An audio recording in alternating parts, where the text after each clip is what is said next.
Welcome back to the Modern Life Podcast. You can find us on Twitter and Instagram at Modern Life Pod. Visit our website, modernlifepodcast.com, and email us at modernlifepod@gmail.com. Joining me today to discuss E.M. Forster's A Room with a View is Kerry Ann Dunn. You can follow her on Twitter and Instagram at Kerry Ann Dunn. Besides her interest in Forster's novels, Kerry's also an avid music lover. Check out her Instagram for her vinyl collection and Hamilton obsession, or to follow her journey through all of the annotated Jane Austens. Kerry has a wonderful sense of humor, and it was such a blast geeking out about A Room with a View with her. So let's get started with our signature Modern Thought segment and then dive right in. This is not at all what we were led to expect. I thought we were going to see the Arno. The Signora distinctly wrote, south rooms with a view and close together, instead of which she's given us north rooms without a view and a long way apart. Alrighty, welcome back everyone. I have Kerry here with me. Kerry, how are you doing? I'm good. It's early, but I'm good. Perfect. I'm happy to be here. So happy to have you. So let's get started with our modern thoughts. What's on your mind today? Well, I've been thinking about this, and there was something that was on Twitter recently about, I'm going to read the tweet. Is that okay? Oh, yes, please. Okay. It said, I read somewhere that people with anxiety love rewatching old TV shows and movies they have seen millions of times because there's no ounce of anxiety, and wondering what the end result is. Now I know why I prefer to rewatch than start something new. And it's been retweeted and commented and liked like so many times. And I think it's so true right now during the pandemic. Yeah, I've seen like Northanger Abbey like 5 times already. Exactly. Like rewatching something or even rereading something. Rereading Austen for me right now has just been really soothing to my soul and my heart. And I just think this is very prescient right now. And that was my modern thought. And I had someone else tell me that they love reading cozy mysteries because of the same thing. Mysteries always have a beginning, middle, and end. Everything is resolved by the end. You know who done it. And that's comforting in our chaotic times. Yeah. That's so funny. I had a similar thought to that one, though I haven't seen the tweet on our Dune episode, because I noticed on Bookstagram that people were going back to things like romance and cozies because they are predictable and because there's no, is one of the characters going to die, or is there not going to be a happy end, and that is fascinating, the things that we gravitate to. Well, my husband and I were talking about rewatching Parks and Recreation, and that would be a comfort too. Something we know we love. Yeah. We know that we love the characters. They bring us joy and comfort. So, it's definitely, with the pandemic, cling to what you can that soothes, I think. That's a good one. So mine is about a new word that I've started to hate. It used to be rustic, my most hated word.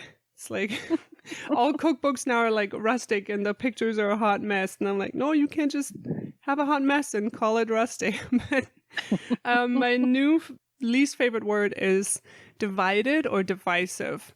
And I've been hearing it a lot in the news. And it's just really interesting how we use language around social and political issues. And this is not relegated to any one party. I've heard all kinds of people keep saying, oh, we're in such divided times right now. And that always makes me wonder, we've always been in divided times. I'm sure there was somebody like, I don't know, back in the 1800s who's like, oh, we're in such divided times right now with the Civil War. And I don't know, it's also something that I feel like is used to diminish the issues at hand. It's like, oh, if we could just get together, then everything would be fixed. And I'm like, well, but I don't want to meet in the middle with somebody who's like of this, some of these things, who's like a racist or doesn't believe in trans rights or doesn't, it's like meeting in the middle isn't the answer there. And I feel like that's also how so many people use the word politics as this throwaway word, like, oh, don't fight with people over politics. And I'm like, well, to me, politics are human rights and representative of my own values, so they're not something like separate from me. Does that make sense? Yes. Well, and also I I hate when you see people in comment sections, which never read the comments, but you can't help yourself sometimes. But in comment sections will say, oh, well, I really love your work, but why do you have to be political? Because you're supporting Black Lives Matter? I've seen that It's not a a lot. political statement. Like it's just a fact. For some people, that is just a political issue that they can just dismiss. And I'm like, you don't realize that for some people, they can't take off their skin color and like go back to normal life. And this is their online political life or whatever. It's just, yeah. So divided. My new most hated word. I agree with you. I like that. But yeah, let's get started on A Room with a View. So this book came out in 1908 by E.M. Forster. And then we have the Merchant Ivory production from 1985. And then we'll also shortly dive into the 2007 film TV version. So just to give a thumbs down.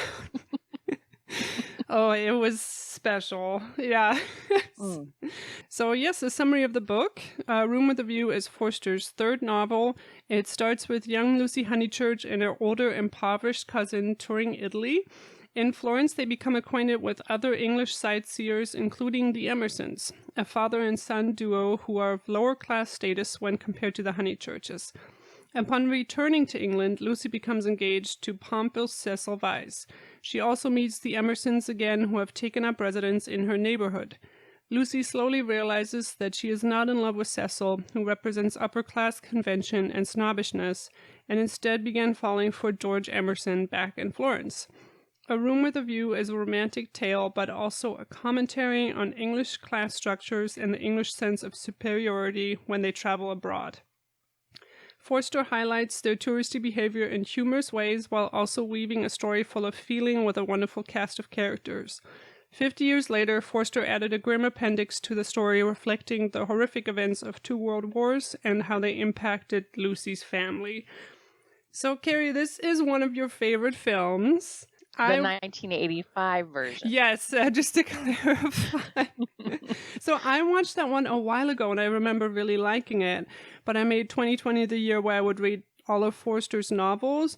But for you, this was a reread. So do you remember when you first encountered the book or the film, or which you gravitated to first? I encountered the film first. I think I was in 9th grade. I discovered I really liked period drama, like period pieces. And I found A Room with a View, I think just at the video store. And I rented it and I fell in love with it. And I've been watching it all the time ever since. It's been one of my comfort movies and it's like one of my all-time favorites. And I was just obsessed with Helena Bonham Carter and her hair. Oh my gosh. Everything about her character. She's so elfin and interesting and so unlike me. And then I got really into Britain and British everything, and I became kind of this crazy Anglophile. So I definitely saw the movie first and just thought it was so funny and beautiful. Like, it's just so beautifully shot, and the scenery and the settings and the costumes and even the interiors in the houses. Like, it's just wonderful. Yeah, it's a masterpiece. Yeah, I mean, Merchant Ivory, they are the masters of that genre. I miss those movies, yeah. I'm so sad. I mean, I know that James Ivory is still doing things in his 90s. Because he won for, what was that movie that just came out? Call Me by Your Name. Yes, and I think he was the oldest one to win in that category ever. Wow. Yeah, he's That's still really cool. doing stuff out there. So I definitely read the book after seeing the movie. And rereading it just now, it's been a long time since I've read it, but it's still just it's delightful. I find it lovable, even though it's about class distinctions. I just love every single character. I love all the characters. They're all so lovable and huggable to me. Even Cecil, with his pompousness and his snobbishness and his dismissiveness of women, of Lucy. But I like when she finally spurns him and, tells him she's not going to marry him. He changes a little bit from that. I love all of them. I also really love the chapter titles. Yeah. Although they're so funny. And then But then there'll be one that's just like 5th chapter. Yeah, it's like, and then the other 4th ones will chapter. be like really long, like so and so and so and so and so and so. Like they're all going on a carriage drive. Italians drive them. I don't know, and I haven't seen that in any of his other books. So I just thought that was really special, and it is so lovable, because when you think of other books that are maybe about these class things, or like Howard's End is more sharp and less. Yes, not as lovable. Yeah. And I think A Room with a View is a straight up comedy.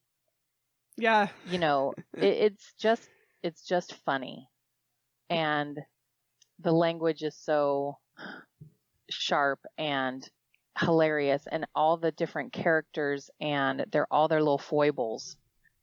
Are we talking about the film more than the book right now? But in the film, when George Emerson, when they're on the picnic and he climbs up in the tree and he's shouting, as his father says, his creed, and he falls out, like the tree branch breaks and he falls out. It's just hilarious. Oh man, that is a good scene. But so subtle. I think that, like, I've made my husband watch the film and it's not as funny to him, whereas I am laughing hysterically. So I think it depends on your sense of humor, for sure. Like, some people are just going to see it as like a boring period piece, whereas I just see all the subtle humor and can't help but laugh.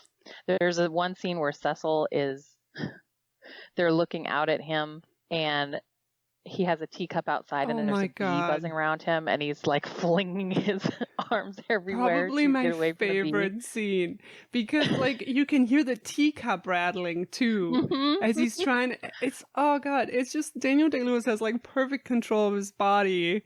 Let's talk about Daniel Day-Lewis in this role. Yes, because I feel when you think of Daniel Day-Lewis, you do not think of comic relief. That's you don't think of comedy at all. You think of Bill the Butcher, or you think of Daniel Plainview. You think of these hard, terrible characters and just angry faces. But then if you go back and watch 1985, A Room with a View, and there's Daniel Day-Lewis, almost unrecognizable in his, his suits, the and high his collars, little mustache, and his pince-nez, his pince-nez on his nose. And he's so funny. And also just the voice he does. Even like the snobbish, super over-enunciated British posh voice. It's so not the Daniel Day-Lewis that we're used to. And I think it's fantastic. Well, even his entrance, when he brushes away the curtain, and his hand movements are so on point. Yes. And he just starts with this like Italian, he's constantly like throwing Italian sayings into his speech, and he never ever loses that control of his body. I could just watch him in that role all day. Just even the way he walks down the street, it's just it's such, with his cane. Yes, it's so perfect. It's perfect, and I mean it shows in that early time, 1985, that he really is a genius actor, and he really does embody a character. He goes on to win, how many Oscars for it later. But even then, in this early role, he disappears into it. And he's so good. And I really wish I could find out how he was on set. Because he's notorious for like staying in character at all times. And I wonder if he was like that even then, or if that came later. Because I think it would be hilarious to just be hanging out with Cecil Weiss all like 24 hours a day on the set. There's a scene in there that's one of my favorite Cecil scenes, because it's such a slight detail, and it's him and Lucy, and they're walking down the street, and etiquette back in the day demanded that the woman walk on the side of the houses and the man walks on the side of the cars to protect the women. Yes.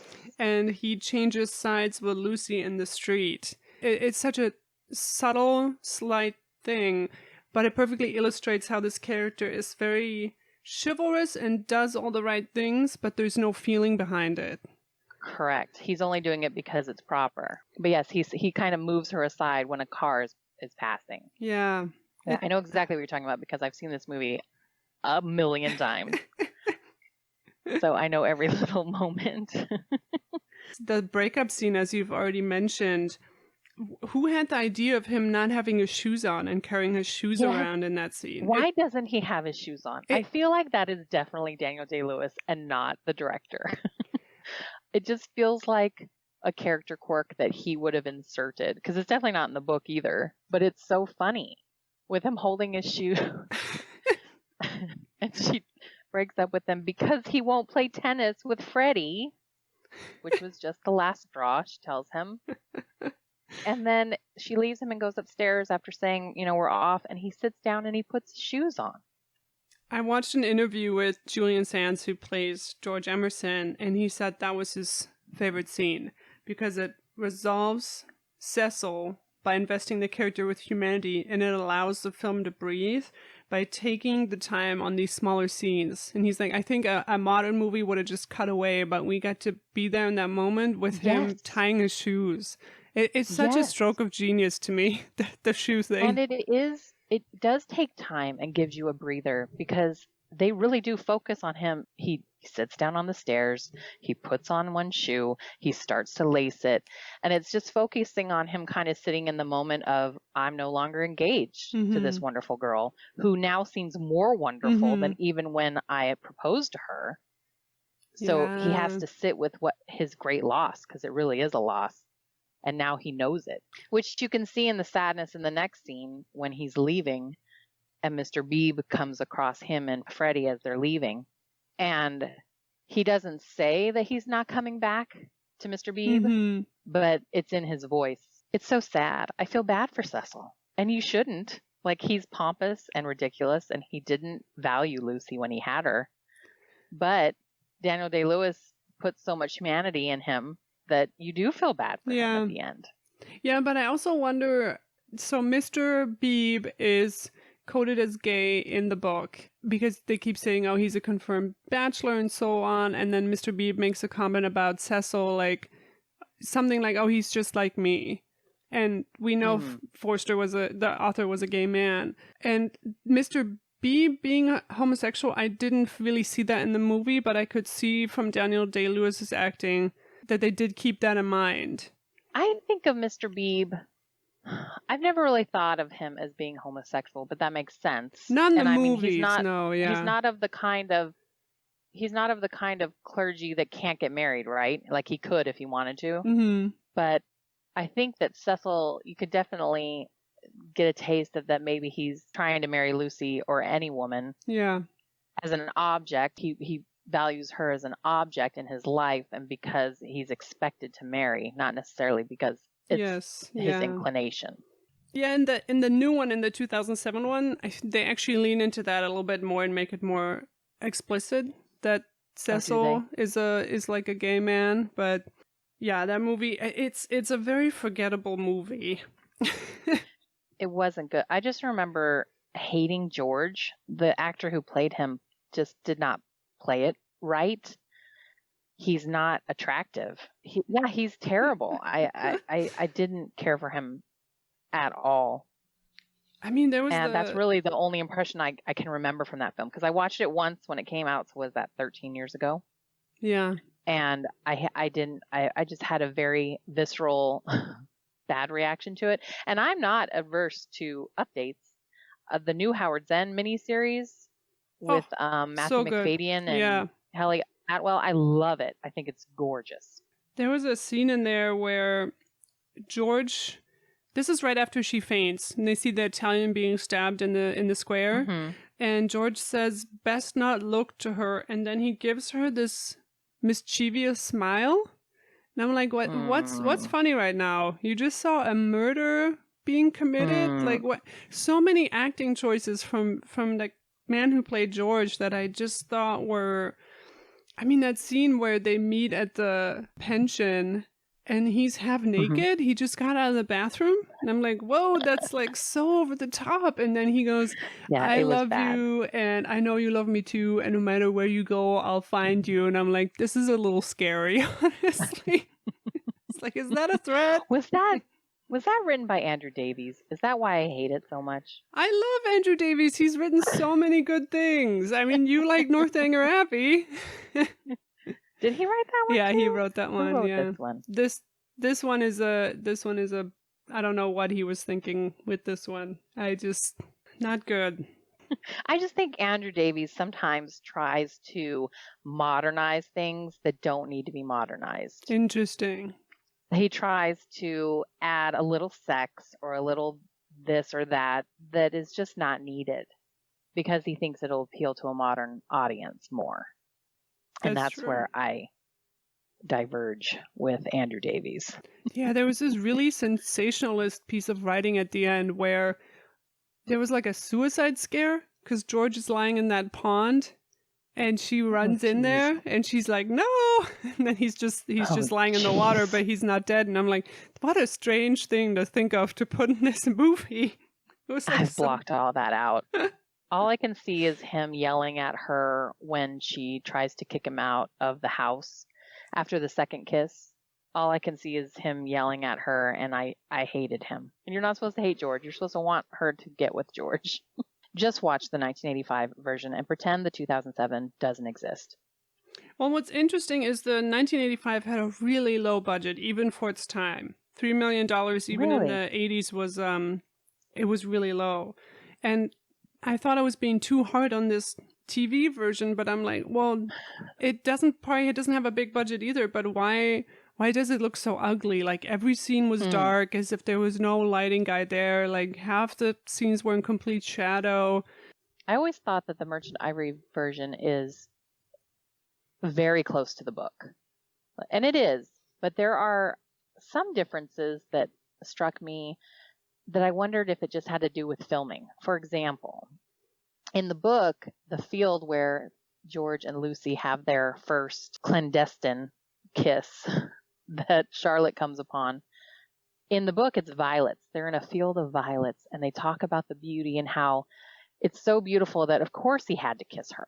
And in the movie, there are no violets. It's like a field of barley with poppies, like dots of red poppy fields. And I just wondered, maybe they're not violets in Italy when they're filming. Yeah, they actually had a lot of anxiety over that because they only had a few days in Italy and they were so tight and they kept running around like, we cannot find these flowers. We can't ship them in. It's too expensive. And finally they were like, oh my God, let's just film it with the poppies. And I'm like, that's imprinted on your brain. That scene is like... Yeah, the violet. But it's still imprinted even in the film version. Oh yeah, that's when I read it. Yeah. When I read it again in the book, I was like, oh, it's not the way it is in the film. And that's what I felt. I felt that it had to have been constraints of filming. But I also wondered if E.M. Forster just said there were violets, but maybe there are never violets. In Italy. That's in that area. Point. Like, does he really know that there would be a field of violets? Or if he's just romanticizing it. Yeah, that's which is true. something we can never know. That's but true. That was a little subtle difference. Same with the cornflowers that the Emersons bring to the Miss Allens. In the film, they fill their room with cornflowers, but in the book, it's violets again. So I think Forster just had a thing for violets. Was that scene in the book? I don't remember that. That they actually go in their room and leave the flowers there? It might not be in the room, but they bring them flowers. Yeah, because I wrote that down as a difference I really, really liked in the movie. Because I think going right into their rooms would have been a little improper. Yes. But in the movie, I loved how it showed that the Emersons, it just illustrated their character perfectly, that they're not as concerned with convention and they just get this great idea of like, oh, I can give somebody joy. And then we get that scene of them decorating the whole room in the flowers. And I'm like, I thought that was a brilliant adaptation choice to make. I love old Mr. Emerson so much. And Denholm Elliott in the film is delightful. He's just so sweet and he's trying so hard, and he just wants to do right by his son. And he has taught his son to be a free thinker and to throw off convention. But then he sees that it backfires a little bit. He thinks that it's backfiring, and he's so sad about it. And that I love him in that final scene, but I love him in every scene. In the opening scene where he's like, we have a view. You can just take our view. And he's stabbing his heart with his fork. And it's so tactless and so improper, but he's so passionate with, like, I can do a service for somebody else. It's why brilliant. Shouldn't you have it? Yeah. Why shouldn't you have it? And when he tells Mrs. Poole not to drink lemonade because it's bad for her stomach. It's all acidity. And everyone is so mortified by him. But again, he's just trying to be helpful. There's all these little scenes that I don't think I would have noticed on my first viewing, but even him helping the servants out carrying the picnic baskets to the outing. Yes. It's he grabs it out of the Italian's hand and he's brilliant. carrying it. He doesn't think that the girl should be thrown out of the carriage, the girl that's being kissed by the driver. Yeah. His sister. She's my sister. As they're making out. And oh, how gorgeous is that girl? Oh yeah. My 14-year-old me was like, oh my God, she's a goddess. And her hair is that long, gorgeous blonde hair, and then she has this beautiful like flower braid in the back. I think it's a wig. It still sure looks good.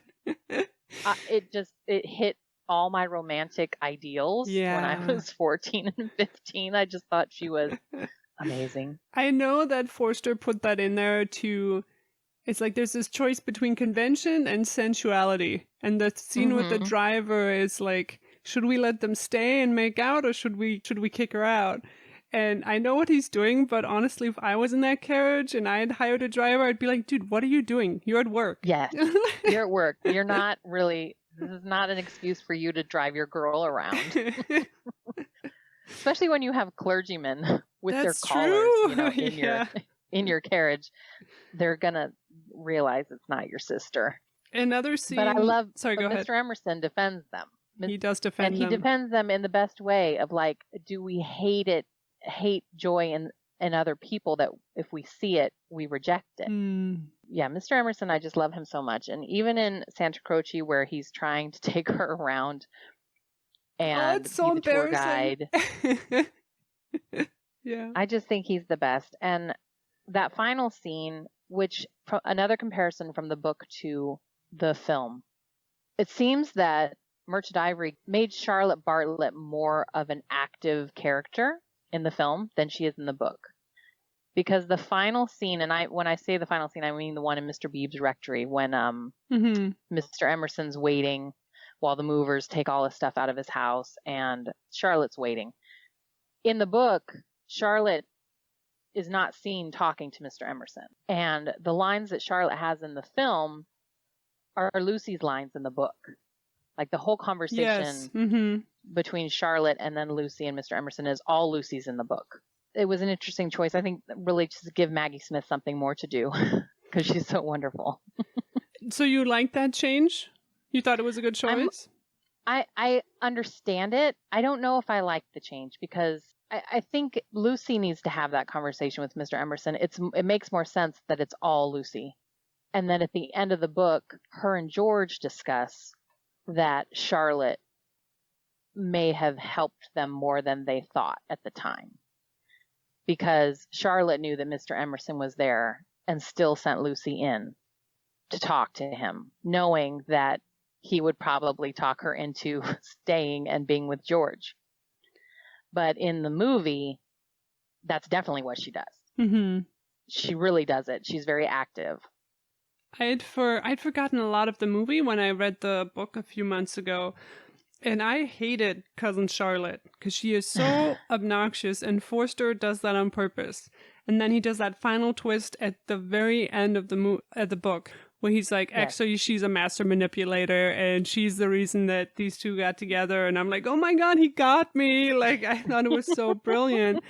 But I don't know how to show all that in a movie. So I thought the adaptation choices were actually really smart. She's so cheeky, and you see that on screen where she locks Lucy in with Mr. Emerson, and she's like, your dear mother most kindly offered to fetch me in her carriage, and have not been brought up to keep anyone waiting, least of all a kind hostess. And she shuts the door, and I'm like, it's so brilliant. I love that scene. Well, and also another change from the book to the film is in the beginning with Charlotte, the walk that she takes with Miss Lavish, where there's the the Italian scent. There's an Italian smell. Smell it. Smell that smell.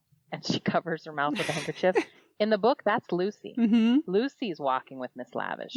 But they needed in the film to establish that they form a friendship in order for her to have told Eleanor Lavish the secret about the clandestine kiss so that she can put it in her book. So it works in the film more to show that they have that intimacy by having her go on the walk with Miss Lavish rather than Lucy. I hadn't even thought about that too. But now that you bring it up, you're like, oh yeah, you do kind of need that to, and that was really missing in the 2007 version too, where their friendship just rang so false and the acting was so shrill and it was just, there was no theme and it was all over the place.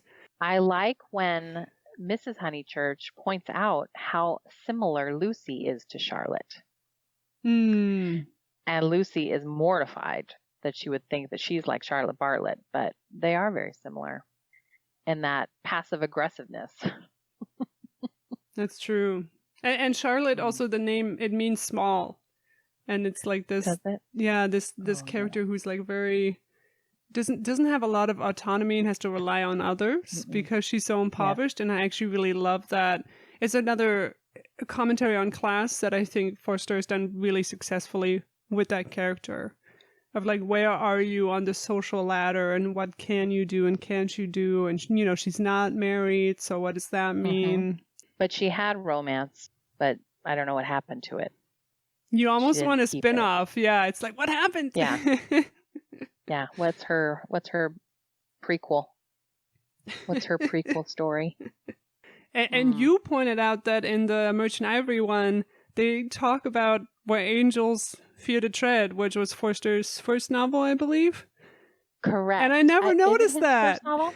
I think it was. I noticed it years ago. I think finally after I had read Where Angels Fear to Tread, the next time I watched A Room with a View, I caught the word Monteriano, which is the town that the character in Where Angels Fear to Tread goes and stays. So yeah, when Charlotte Bartlett and Miss Lavish are sitting on the hillside and they send Lucy away because they want to gossip. They have some gossip they want to share. They don't want to influence this young girl. And they tell her to go look for the boys. They have a line. Charlotte says, "And did she really marry this Italian?" And Lavish says, "In the church at Monteriano, a youth 10 years younger than herself." Yeah, even the age is and the same. Charlotte clicks her tongue and says, "Oh, Eleanor." Yeah, but that is totally Where Angels Fear to Tread, which I thought was a very clever little inside wink to Forster. And as soon as you mentioned it, you like sent me a message. Then I also realized upon my rewatch that when Charlotte Bartlett is in the train going towards Windy Corners, she gets something in her eye, and that's something that happens twice in Where Angels Fear to Tread too, where a character keeps getting something in her eye on a train ride. Is it? Yeah, and I was like, oh my god, I wouldn't have noticed it. I've read that book, I wouldn't have caught that at all. Yeah. She's so funny, Charlotte. And then when she's sitting in the hired carriage and George is on the bike behind her, and she's just mortified that he's there, and he just he tips his hat at her. She's trying not to look at him. Yeah. It's so funny. I also love when she's falling into the rose bushes when they're doing the gardening. Yes. Poor. Can we talk about Lucy's mother as well? Please, yes. Because she is so funny too, and I love her. And my favorite is when Mr. Beebe comes and Lucy and Cecil have just gotten engaged, and he proclaims that they, hopefully they will always be in love and have a great life and blah, blah, blah. And then he said, "And now I would like my tea." And Mrs. Honeychurch says, "How dare you be so serious?" And I think that just shows her character so much, because she's not a prim and proper lady completely. She's very comical, like her kids are. They're just a big gang of goofiness and fun and love. Yeah. Which is why I love the Honeychurches so much. And I love how she brings Charlotte, and then when Charlotte has that whole scene where she wants to pay for the cab, but she doesn't have the exact change. And when they finally walk inside, and she just laughs and she says, "Poor Charlotte," and she's just giggling. It's That hilarious. is a great scene, yeah. About the Honeychurches, I also love when Mr. Beebe and Cecil are discussing Freddie, and Mr. Beebe goes, "Oh, Freddie is horrible, such an unpromising youth." It's so funny. So unlike his sister. Oh, man. What do we think about how Mr. Beebe does not approve of Lucy's choice in Cecil? In the book, he's like, I've decided to stay a bachelor, so he looks for people who are like him. Yes, he wants her to stay a bachelor. But it's also at the same time like, well, a woman staying single is not the same as a man staying single. Like, what is she going to do? Correct. Yeah, I don't know. The other change I feel that or it's not a change as much as I just don't think you get it in the film as well as it's blatantly stated in the book, is when Lucy and George get together in the end, everyone's pissed. Yeah. They're all angry about it. Yeah. Her mom's angry. Mr. Beebe is really angry. He's like not into it. But in the film, it's just kind of a little throwaway comment about Freddie thinks he's being dignified. Everyone knew we were going away in the spring. But in the book, you know that everyone is really, really mad at them. And I think it was a good choice for the film because you don't want to end on like a note like that where it seems that they've done wrong. You want it to be a happy ending. So I'm okay with that change. I agree. It's more about the romance and less about the social implications of somebody like Lucy marrying a clerk. Yeah, a railway clerk. Yeah. I wanted to talk about the names themselves because I think Lucy Honeychurch is one of the greatest names for a heroine ever. And if we go by, her name's actually Lucia, which is interesting. I wasn't sure about that. If Eleanor was just calling her that because they were in Italy, or if her name is actually... No, because I think, pretty sure it's in the book, but now I'm second guessing myself. But Charlotte calls her that once they're back home in England. She calls her Lucia. I think she uses the full name when she's in empathy with her. Gotcha. About George being there. So yeah, I think Lucy is just short for Lucia, which is interesting for the Italianness. That name means light, same as Eleanor. Eleanor is a version of Helen, which also means light. And they're these kind of very bright characters. And Eleanor Lavish and Lucy Honeychurch. And then interestingly enough, Cecil actually means blind.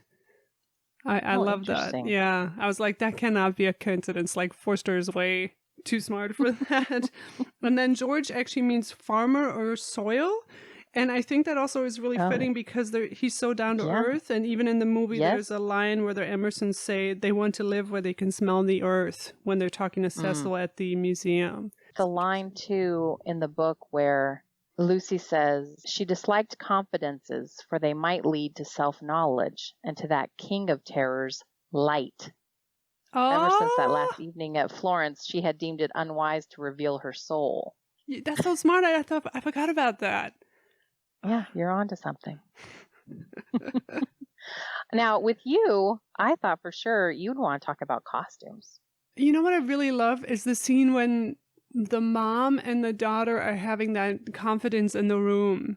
And she's helping her dress. And they're dressing. And you see all the, those really pigeon-chested undergarments that they wore in Edwardian times. And I don't know, it's just this beautiful, intimate moment. And I think the costumes really contribute to that in that scene.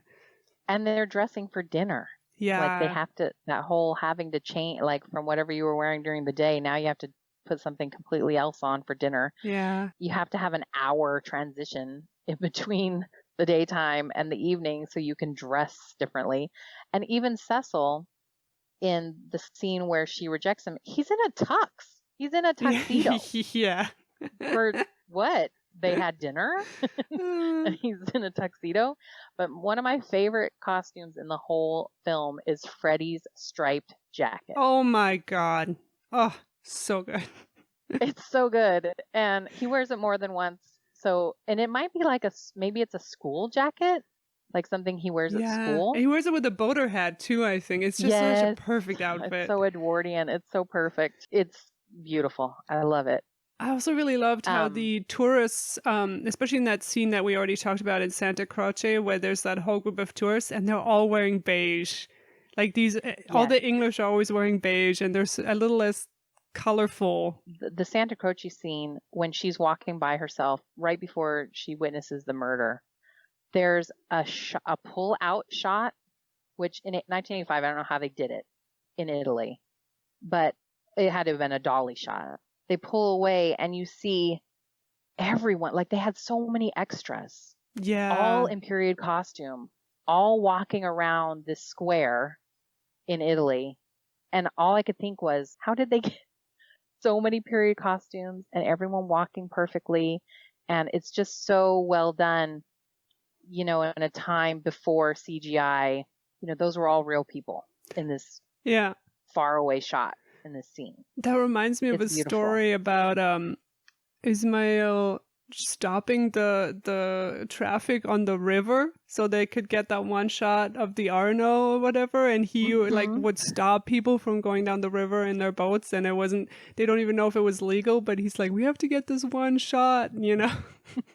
of the photographs being thrown in. I think it was one of the shots in the Arno, and then when you see Lucy and George in it and they're kind of leaning on that wall, if the camera would just go a little bit up, you would see like the traffic and the cars on the street behind them. I love that little detail. Movie magic. Detail. Yeah, movie magic. They were such masters of telling these period stories. It's so immersive. It really takes you to the time, and it's just so impressive. I really miss Merchant Ivory films. And what's interesting too is that their screenwriter Ruth, I forget her name, they were this trio, and she would be there for the entire movie. And movie making nowadays is so segmented where departments don't even interact that much. And I feel like that was part of their magic, was that the three of them worked so closely together to make something. Yes, they were a true collaborative team. I just think their type of movie making just doesn't exist anymore. Yeah. And it's kind of depressing. Yeah. What do we think about the naked boy scene? So that scene, and actually when I rented the movie, the 2007 one, was all edited and like blurred out. But then for the 85 one, I actually rented the DVD. You know, there's nothing hidden. You see these three boys, like, and I love that European kind of not shying away from the body. My only problem with that scene is how long it is, because I think it's just them clowning around for what feels like 5 minutes, and at some point I kind of lose, like, okay, what are we still doing here? Yes, it is very gratuitous. Yeah. And it's very interesting when you think of Merchant Ivory. And, you know, they just wanted to show these naked men for a little while. But it's so unconventional to not be a naked woman. I have the Criterion Blu-ray, but I didn't want to dig it out. And it's free on Cinemax right now. So I can watch it free. So I just watch it. And, you know, they have the disclaimers in the beginning, adult language and nudity. And when I saw the nudity for a second, I was like, what nudity? Because you only think of female nudity when you see that. That's true. To me, it's unfortunate in our misogynistic society that when I see the warning for nudity, I think of female nudity, and I was like, there's no nudity in this movie. And then I'm like, oh wait, there is. There's a whole long scene where men are swimming naked, and then they run around the pond with their penises flapping in the wind. You know, it's hilarious to think that went out of my head because it's not female nudity. Yeah. But what I thought was really interesting is it's almost exactly the book. That scene in the book. That's true. It's exact, down to them throwing their clothes around. But there's one line in the book that is not in the film, and I think it's a travesty. And it's when Freddie says, I've swallowed a pollywog. I forgot about that. It always makes me giggle in the book when he says, oh my goodness, I've swallowed a pollywog. And it's not in the film. And I'm like, oh, you missed it. You missed it, Merchant Ivory. You should have put that line in because it's so funny. I also love how they made the choice to dress the three approaching characters in all white. You know, Cecil and the two ladies. Because they're about to have their innocence broken. Right. And then Cecil trying to protect them, and he's like this way, and he's just beating ferns with his like walking cane. Oh God, it's so funny. It's so funny. And then Lucy's giggle. Yes. Helena Bonham Carter's giggle at the naked boys. So precious. Is so funny and adorable. And the mom, too. When the mom says, "Oh, look. No, don't look." It's a comedy. Everyone, go watch A Room with a View right now, the 1985 version, because it's so funny. It's also interesting how in that scene, she's more concerned with Freddie catching cold than him being improper. It's this little detail about the mom that's like... It's okay, they're just boys being boys, bathing in the pond, but why don't you just have a proper bath at home? So funny. But I love that Mr. Beebe kind of lets go too. But then when you add that layer of, if he's a homosexual, is he really enjoying this running around with the naked boys? Yeah, something to think about. But the 2007 one did put that in there, because as the other two boys are undressing, he's like looking at them and checking them out, and I didn't mind it, but the movie commits so many other mistakes. I think one of them is the piano scenes in that movie were just bananas. Like the fingers didn't correspond at all to the music. Whereas you can tell, that Helena's actually playing that piano. Yeah, she had to take lessons in between shots and just keep playing the same bars over and over for whatever song they were doing. And that's why it feels so authentic. It is authentic. And I always assumed that Helena was probably just raised to play piano. She comes from, I think her family's kind of well off. So now you've ruined the magic, whereas I find out she had to practice and practice and practice. I'm just kidding. It's okay. They did say, however, that she was very skilled at it. And they were like, oh, you should keep at this because it's not as hard for you as it is for some other people. Oh, interesting. She was a natural. And it's also funny that they put so much emphasis in the 2007 one of her playing the piano when they obviously didn't do any training and didn't have any time to do that. And I'm like, but in that case, why don't you just not show it? I'm thinking here of like the new Far From the Madding Crowd. I don't know if you've seen it, but they just completely leave out that Farmer Oak plays the flute, and even when Bathsheba's playing the piano, they don't show her hands or anything. And I'm like, yeah, if you don't have the time to train people, just leave it out. It's better than whatever they did in the Room with a View movie. Oh, so bad. There's also a really long scene of Lucy looking at statues in Italy, and it cuts back to her face, and it cuts back to the statues, and it's like, it cuts back 15 times. And I just wanted to shake the director and be like, it's not actually about the tourism. It's about how the English behave when they're tourists. Like, I wanted to just be like, no, that's not the point. About having the travel guidebooks and throwing them away. Have you looked up what was written in those books? They were super judgy. They would just be well, you can go visit. Racist? Yeah, you can go visit Italy or Germany, but the people there are trash and savages. But if you want to go, here's where to go. Only stay at these English places. Yeah. Exactly. So they were harsh, but they were really popular, and everybody bought them. That's interesting. I also wanted to bring up consent in the book for that second kiss. Because, let's go there. Because he kisses her and she does say no in the book. But in the movie, in both versions, they make it very consensual and she reciprocates. And that was another choice that I thought was a good one, because it is a little weird in the book and he does kind of just kiss her without asking her the second time. And I think she actually also... She calls him out for it. They have that conversation afterwards where he's like, oh, Cecil doesn't let you think for yourself, and he doesn't want you to have your own thoughts. And she kind of says, well, it looks like you've caught the habit because you're not asking me what I want to do either. Yes. He's so sad when she points that out, and he realizes, oh my gosh, you're right. Exactly. And I think that's the difference also between why we like him as a hero, because he says, I'm just going to quote it from the book, yes, I have, and sank down as if suddenly weary. I'm the same kind of brute at bottom. This desire to govern a woman, it lies very deep, and men and women must fight it together before they shall enter the garden. But I do love you, surely in a better way than he does. Yes, really in a better way. I want you to have your own thoughts, even when I hold you in my arms.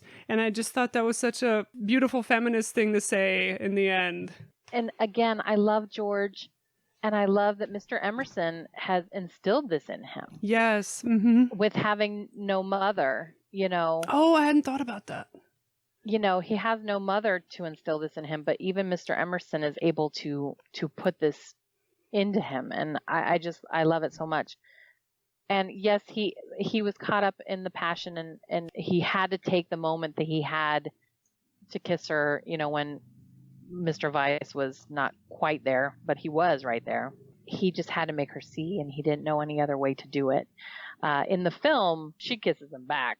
She's caught off guard, and he doesn't ask, but she's into it until she realizes, wait, and pushes him off. But then there is the scene where Cecil kisses her, and he asks. He is very specifically says, "I've never kissed you before now.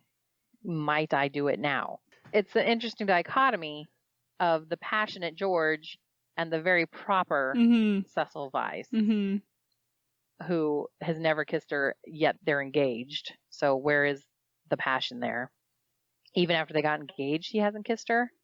That scene is also brilliant. We didn't talk about it before, but because there's so many obstacles to that kiss. You know, there's her veil, and then there's his cane, and then there's the glasses, and it's perfect. And it's, again, Daniel Day-Lewis, hilarious. Physically, like, he's so physical in it. It's almost like that 70s Three's Company pratfall comedy. Yeah. Even though he doesn't have any pratfalls. Yeah. But it's still, it's very similar. Like when he's walking, they're playing tennis and he's walking around the tennis court reading aloud to them because he's so ridiculous. And he gets hit by a tennis ball. Oh my God. And just the look on his face. He's so indignant. It's so funny. Oh man. Daniel Day-Lewis is just a delight in it. And it's where I go back to saying that I love every character in this book and in this film. Every one of them. They're all wonderful. I don't know if you knew this, but the Merchant Ivory film almost lost its backers at the last moment because they wanted George to be played by John Travolta. What? Oh, that would be terrible. I mean, Julian Sands is very odd. He's an odd actor. And I think of all the actors in that film, he's the least accomplished, or he's not the best one. And he is so odd. But John Travolta? I don't even know. Could he even do an English accent? Exactly. I mean, the stories they tell when they were trying to find backers in California to like make this movie, they're like, oh, you need to get rid of all the older characters and Lucy needs to be an American girl. And like, can you imagine being like Merchant Ivory and just sitting in that room, like just wanting to tear your hair out? Like, oh my God. Sounds awful. That's hilarious. I know you love Helena Bonham Carter in this, and this is going to be controversial, but I don't think it's her best acting. No, I don't think it was her best acting. What is it, her second film, maybe? It's her second film after Lady Jane. Yeah. Oh, I love Lady Jane. Carrie Elwes. They were so adorable. But I think she's still learning for sure, but I think she was perfect for Lucy. I don't know. I agree. No, really I don't think it has a lot to do with her, honestly, because a lot of actors, a lot of interviews that I watched, they said that James Ivory gave very little direction, and she said that she always felt really anxious and didn't know what to do, and he never told her whether something was right or wrong. And there were so many other more accomplished actors on set. I mean, you're working with the stellar cast, and she's like, well, this is my second role, and I'm not quite sure what I'm doing. I honestly feel it's a directing shortcoming more than it has anything to do with her. Yeah. Interesting. She has little bursts that I think are adorable, like the giggle at the Naked Boys, but also when she stamps her foot. There's a couple different times where she stamps her foot. That's true. When she's trying to get a point across. And I think it's endearing to me. She's so beautiful. Yeah. And I just think her look is so of that time. When they pile her hair up on top of her head and they put her in these little dresses with the tiny little waist and her little elfish face. And I just think she really embodies the time and the character. I agree. And this was also Rupert Graves' first movie, and he always says he hated himself in this, and I'm like, I think so he's adorable. doing great. I don't know what's going on with his hair in this movie, but besides that, like, I think he's just fun to watch because he's just this goof. He is. And I think that him and Helena have great chemistry together. Yes, that's true. They're very believable as a brother and sister. Actually, the entire family is believable as a family. Mm-hmm. And I like the little glimpses of them as family life, like when he knocks her down and then they're just laying in the grass talking. and then when he bowls her over in the hallway and starts dancing with her, talking about how George is ripping and he's going to invite him to tennis and she doesn't want him to, and he's being an annoying brother. Yeah. Yeah. And even the mother comes out and she's like, what a noise you guys are making. Like, knock it off. So relatable. And Cecil is standing in the hallway just watching them all and thinking, what have I got myself into marrying into this family? It's all there. And it's just such a good screenplay, Ruth. She's so amazing. Yeah. I love the family dynamic. And Rupert Graves, he can still get it. He was in the new Emma. Did you see the new Emma? Yeah, he was smoking in that. As Mr. Churchill, and I'm like, oh, you're still... Mr. Weston, so I think, cute. right? Mr. Weston, was yeah, it that's what I meant. Oh, no, well, yeah. Frank Churchill's dad. That's right. So, Mr. Weston. But he's so, he can get it. Talking about the family dynamics, there's a scene that was added into the movie that I absolutely love. It's one of those brilliant screenplay choices. And that's the dynamic between the Emersons when they're packing up, which is not something we see in the book. But yeah, George kisses his dad's forehead and he's like, I don't want you straining your back. And it just hits me right in the heart. They take care of each other so well. Yeah. I just love the Emersons. They're wonderful. And he's like, it's an ugly house. We never liked it. You know, he's trying to make his dad feel better. Yeah. About leaving. He's trying to make his dad feel better that it's not that we're leaving because Lucy's going to marry this other guy and I can't be here. Mm-hmm. It's also because you hate this house. Yeah. And it's far away. And it's too far from my work. And they're so sweet together. I love the Emersons.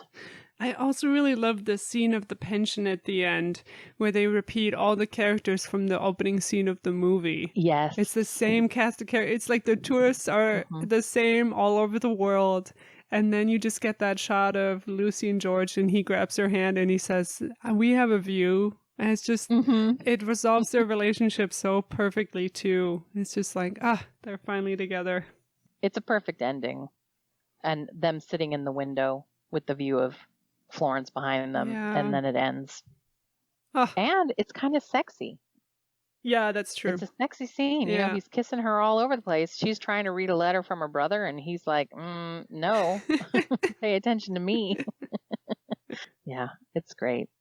I wanted to ask you what you thought about the postscript, because the 2007 one kind of goes off of it a little bit and uses it as a framing device, and I honestly didn't mind that. But in the postscript, George doesn't die, which we see in the movie, but he does cheat on her in World War II. Freddie has to sell Windy Corner. It's basically all these horrible things have happened to all the characters from the book. I had, until you mentioned it, I didn't know that he had written a postscript. And I still haven't read it. I'm kind of refusing to read it. I read the one on Wikipedia. I bought a version online that has not arrived yet that should have it in it. And I was just sitting with that because of course it ruins the book. But I'm like, I have no idea what it would feel like to live through 2 world wars and have that weighing on what does that mean for all the stories that I've created.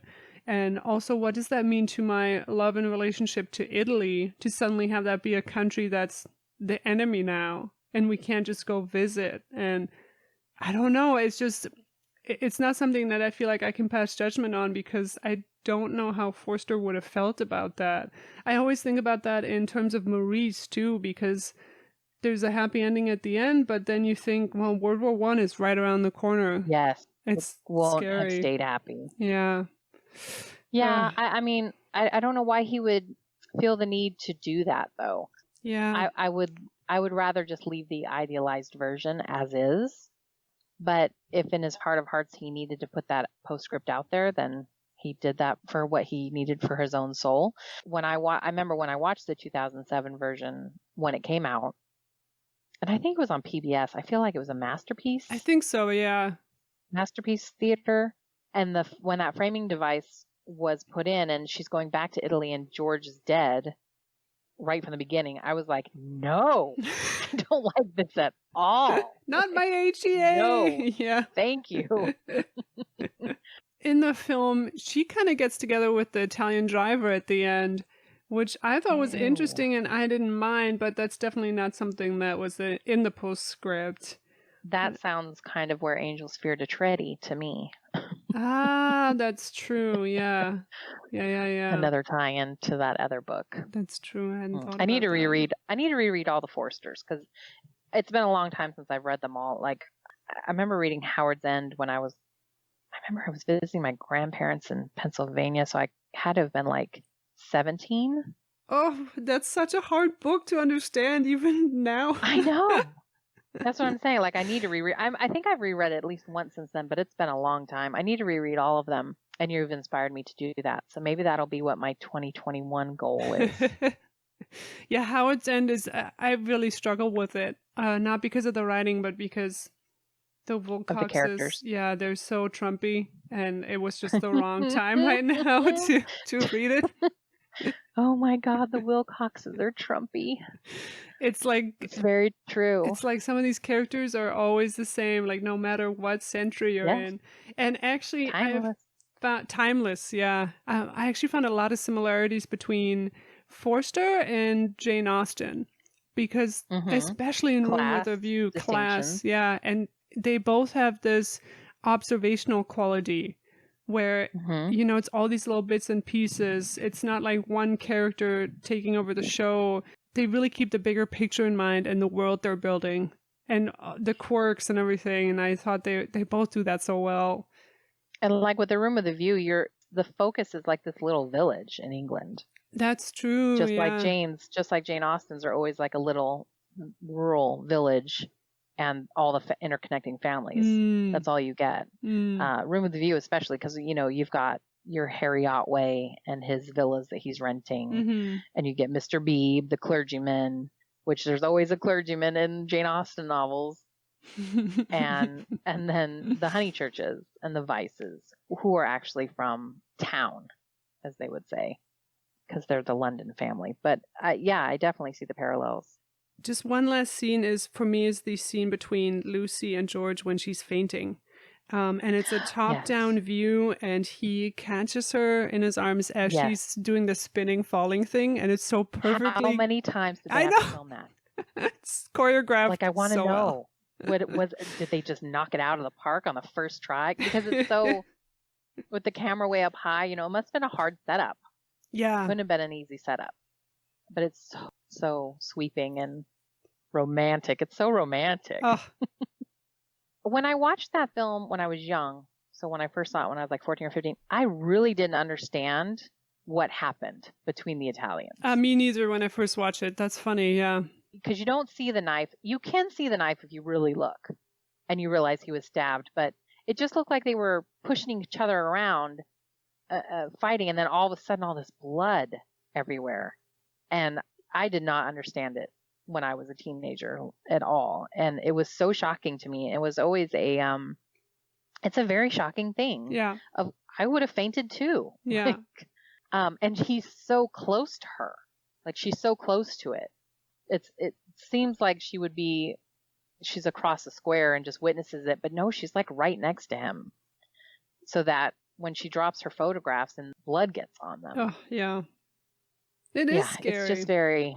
And then when in the film, another thing that confused me is that, after they come to take them away, the coroner, with their scary Edwardian masks on their heads, the man who did the stabbing is crying out, and he's so mournful, like he's so upset.